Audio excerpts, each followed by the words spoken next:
if you ask yourself the question, how do I build trust with my contact base or people I haven't connected with yet? What you normally think about is social media. So I'll go and post content on social media, and I'll use that as the main way of driving engagement and starting conversations, which is all well and good. But as you're probably aware, there are certain issues with social media, certain questions around social media. Ultimately, it's not without its problems. And that's something which is increasingly prevalent over the last years, but the last months in particular, where we're seeing some increasingly worrying trends across a lot of social media platforms, whether it's the takeover of X, TikTok being temporarily shut down, a lot of the recent product updates from Instagram not being particularly popular with content creators. I think the overall point is that social media is no longer that guaranteed safe place for building your audience and engaging with your audience.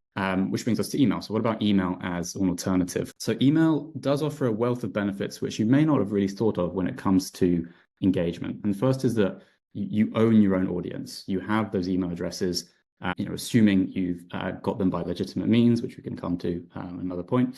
That is your audience. So you're not beholden to any particular tech platform. There are thousands of us out there, but your audience you own. You can move your audience across from email platform to email platform. So that de-risks you a lot from potential social media shutdowns, when these social media companies can be here today, gone tomorrow, banned tomorrow, etc.